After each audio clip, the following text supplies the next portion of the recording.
Corona virus के संबंध में प्रदेश की स्थिति इस प्रकार है। विगत 24 घंटों में संक्रमण के 104 नए मामले सामने आए हैं। इसी अवधि में उपचारित होकर डिस्चार्ज होने वालों की संख्या 165 है।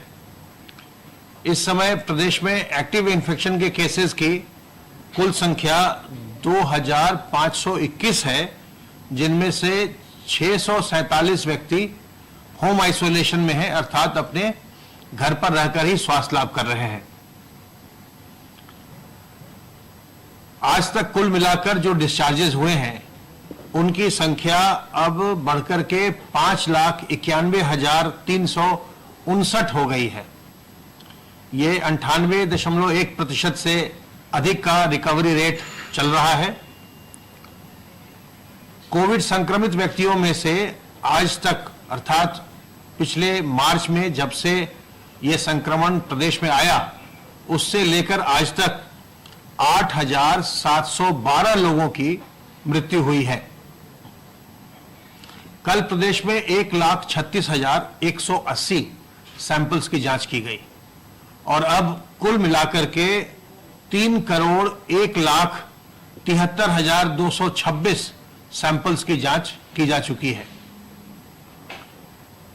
ई संजीवनी पोर्टल पर कल 4,499 लोगों ने घर बैठे चिकित्सकीय परामर्श प्राप्त किया है और टेक्नोलॉजी के बदौलत ये एक बहुत ही बेहतरीन सुविधा है जिसमें आपको घर से निकलना नहीं पड़ता और अपनी बीमारी के विषय में डॉक्टरों की राय आप घर बैठे प्राप्त कर लेते हैं।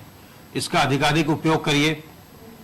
अब तक प्रदेश में कुल मिलाकर 5,31,035 लोग ई संजीवनी पोर्टल का उपयोग संक्रमण काल में कर चुके हैं।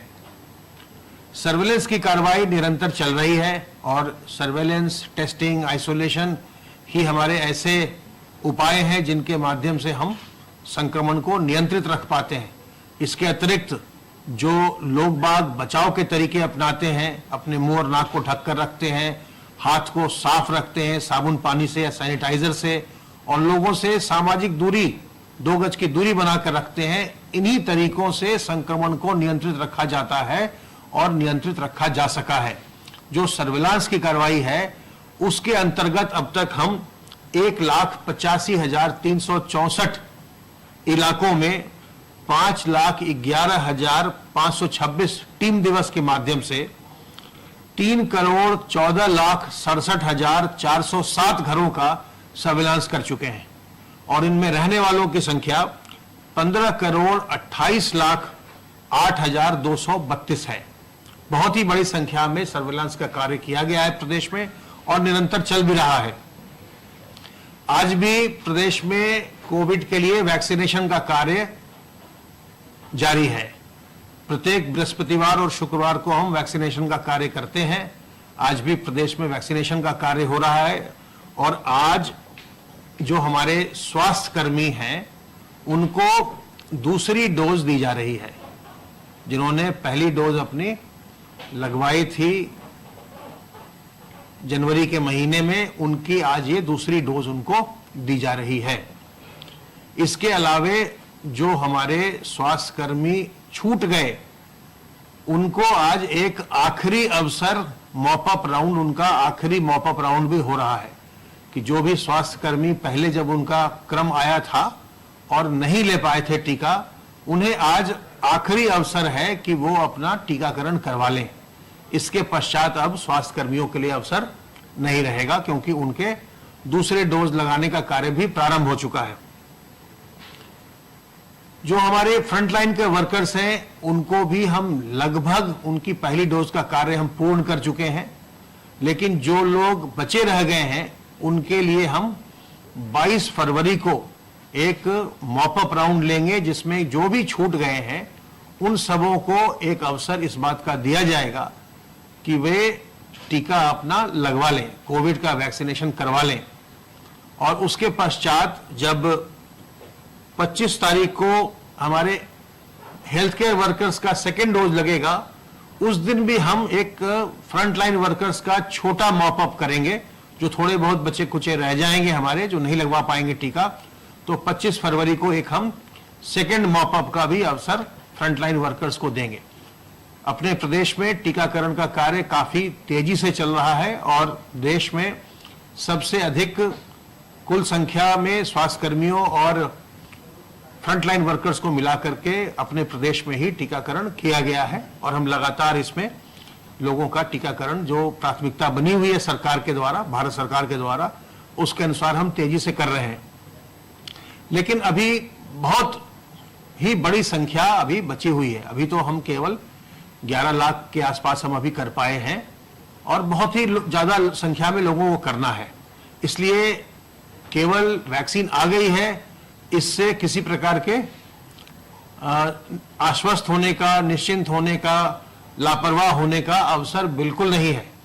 आप अखबारों में पढ़ रहे होंगे, समाचार पत्रों में पढ़ रहे होंगे कि कुछ राज्यों में, महाराष्ट्र में, केरल में लगातार बहुत ज्यादा केसेस कोविड के आ रहे हैं और अगर हम भी असावधान हो जाएंगे तो हमारे यहां भी फिर से केसेस आ सकते हैं। इसलिए किसी भी प्रकार की लापरवाही का और असावधानी का कोई अवसर नहीं है। जब तक आपको टीका नहीं लग जाता है और जब तक टीके की 2 डोज नहीं लग जाती है और आप पूरी तरह सुरक्षित नहीं हो जाते हैं, तब तक आपको निरंतर सावधानी बरतते रहनी है। और इस सावधानी से, जैसा मैं पहले भी बता चुका हूं, कि अन्य बीमारियों से भी हमें छुटकारा मिलता है, हमारा बचाव होता है। जैसे जो बहुत ही दुस्साध्य रोग है ट्यूबरकुलोसिस का, क्षय रोग, उससे बचाव होता है अगर हम अपने मुंह और नाक को ढककर रखते हैं और लोगों से दूरी बरतते हैं। इसी प्रकार से जो स्वाइन फ्लू है H1N1, उससे भी हमारा इन्हीं तरीकों से बचाव होता है। और हाथ बार बार साफ करने से, डायरिया, डिसेंट्री से भी बचाव होता है और खास करके बच्चों के लिए बहुत उपयोगी है, जिनमें डायरिया, डिसेंट्री से कई बार मृत्यु भी होती है। तो सावधानी बरतते रहिए और अपने मुंह और नाक को ढककर रखिए, मास्क से, रुमाल से, गमछे से, दुपट्टे से। लोगों से 2 गज की दूरी बनाइए। किसी भी सार्वजनिक स्थल पर, कार्यालय में, कहीं भी आप जाएं, लोगों से दूरी बनाइए। भीड़ भाड़ में जाने से बचिए। ऐसे कार्यक्रमों में जहां बहुत भीड़ हो, अपने बुजुर्गों को या जो लोग पहले से बीमार या कमजोर हैं, गर्भवती महिलाएं हैं, बहुत छोटे बच्चे हैं, उनको बिल्कुल मत ले जाइए। जो विद्यालय वगैरह खुल गए हैं, कॉलेज खुले हुए हैं, वहां भी जो लोग क्लास कर रहे हैं, वो भी इन सावधानियों को जरूर बरतें। अपने मुंह और नाक को जरूर ढक कर रखें और दूरी बरत के रखें, ताकि किसी प्रकार का संक्रमण न होने पाए। संक्रामक रोग में, इस प्रकार की महामारी में बचाव ही सबसे अच्छा इलाज है। तो सावधान रहिए, सतर्क रहिए।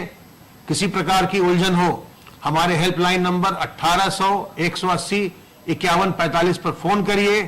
स्वस्थ रहिए, संक्रमण मुक्त रहिए और प्रसन्न रहिए।